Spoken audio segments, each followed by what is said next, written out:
प्रदेश के विधानसभा चुनाव जैसे जैसे नजदीक आ रहे हैं वैसे वैसे ही दांवपेच खेलती हुई नजर आ रही है कांग्रेस पार्टी।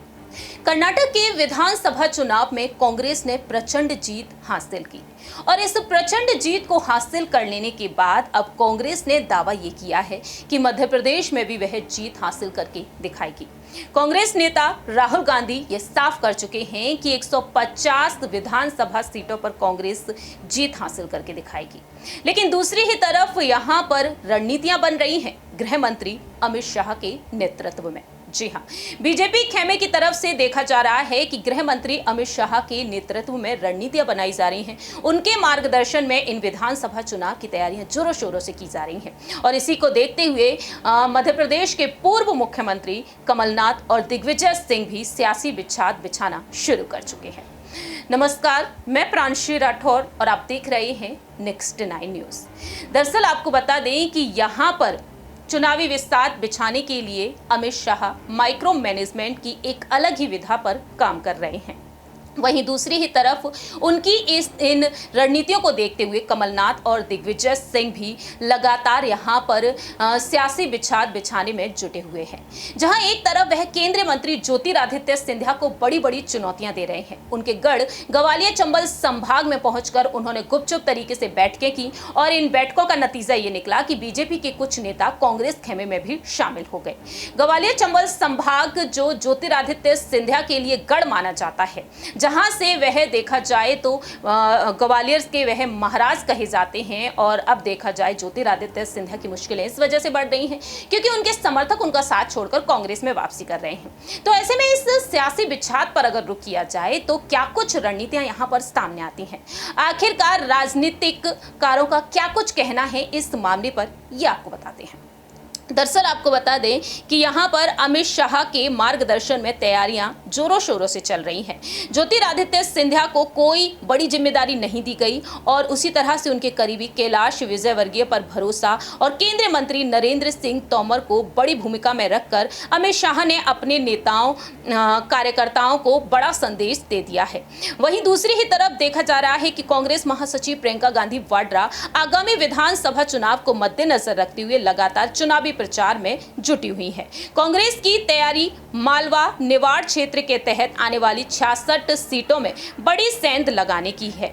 मालवा निवाड़ क्षेत्र में काफी पहले से भाजपा का दबदबा है। ग्वालियर चंबल संभाग में आने वाली 34 विधानसभा सीटों पर 2018 में कांग्रेस ने कमाल कर दिया। 34 सीटों में से भाजपा केवल 7 पर ही जीत हासिल कर पाई और इसके नतीजे ये रहे कि ज्योतिरादित्य सिंधिया के हौसले को इतना बढ़ा दिया कि वह नतीजा आने के बाद मुख्यमंत्री पद पर दावेदारी करने लगी। लेकिन 2020 में कमलनाथ की सरकार गिर गई जब सिंधिया अपने 22 समर्थकों के साथ बीजेपी में शामिल हो गए। देखा गया कि शिवराज सिंह चौहान मुख्यमंत्री बन गए।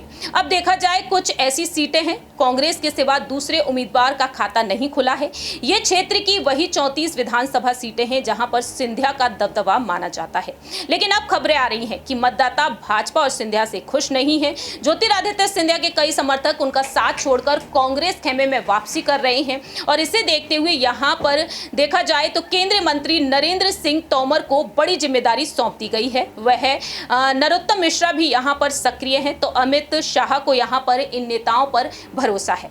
लेकिन यहां पर जो रणनीतिकार हैं वह क्या कुछ कहते हैं। कांग्रेस के रणनीतिकार बताते हैं कि भाजपा ने क्षेत्र में कई तरह के माइक्रो मैनेजमेंट के प्रयास शुरू कर दिए हैं। समानांतर कांग्रेस ने अपनी सतर्कता बढ़ा दी है और ऐसे में देखा जाए तो कमलनाथ पहले ही स्थिति को भाप चुके हैं। उन्होंने नेता प्रतिपक्ष का पद 7 बार के विधायक गोविंद सिंह के लिए छोड़ दिया था। गोविंद सिंह लाहार विधानसभा क्षेत्र से चुनाव लड़ते। वहीं दूसरी ही तरफ दिग्विजय सिंह का जो क्षेत्र है लाहार की तरह राघोगढ़ है और ऐसे में देखा जाए 1990 से यहां पर परिवार का दबदबा देखने को मिल रहा है। बेटे जयवर्धन सिंह विधायक हैं और दूसरी ही तरफ देखा जाए तो यहां पर ऐसे तमाम क्षेत्र हैं जिन्हें लेकर बताया गया है कि ज्योतिरादित्य सिंधिया जो कड़ा संदेश देने की कोशिश करते हुए नजर आए हैं, तो वहीं कांग्रेस के नेता कमलनाथ और दिग्विजय सिंह इस रणनीति को विशेष महत्व दे रहे हैं क्योंकि ग्वालियर चंबल संभाग की क्या कुछ दशा है। ज्योतिरादित्य सिंधिया जब कांग्रेस छोड़कर बीजेपी में पहुंच गए तो कांग्रेस यहां पर कमजोर पड़ गई। लेकिन आज स्थिति देखी जाए तो कई ऐसे क्षेत्र हैं जहां पर सिंधिया की पकड़ मजबूत नहीं मानी जा रही है। उसे देखते हुए पार्टी हाईकमान कई बड़े बड़े बदलाव यहां पर कर रहे हैं। तो बीजेपी के रणनीतिकारों को ये मालूम है कि ग्वालियर चंबल संभाग में मेहनत करनी पड़ेगी और ऐसे में देखा जाए तो यहाँ पर बुंदेलखंड है, विंध्य है, महाकौशल है, जबलपुर, छिंदवाड़ा है, जहां पर कांग्रेस को उम्मीद है। और ऐसे में देखा जाए तो यहाँ की जनता को इंप्रेस करने के लिए प्रियंका गांधी वाड्रा मैदान में उतरी। तो वहीं सितंबर के महीने में जनसभा को संबोधित करते हुए नजर आएंगे कांग्रेस से राष्ट्रीय महासचिव मल्लिकार्जुन खड़गे। तो वहीं राहुल गांधी का दौरा भी जल्द से जल्द देखने को मिलेगा। लेकिन सितंबर के महीने में प्रियंका गांधी वाड्रा एक बार फिर से मध्य प्रदेश के दौरे पर नजर आएंगी। देखते हैं कि आखिरकार इस सियासी बिछात को जिस तरीके से बिछा रहे हैं दिग्विजय सिंह और कमलनाथ, आखिरकार यहां पर शिवराज सिंह चौहान, अमित शाह, जेपी नड्डा, पीएम मोदी और ज्योतिरादित्य सिंधिया इसका कैसे जवाब देते हैं, ये वक्त के साथ साथ ही पता चलेगा। इस खास रिपोर्ट में इतना ही। बाकी की तमाम अपडेट्स के लिए आप देखते रहिए नेक्स्ट 9 न्यूज।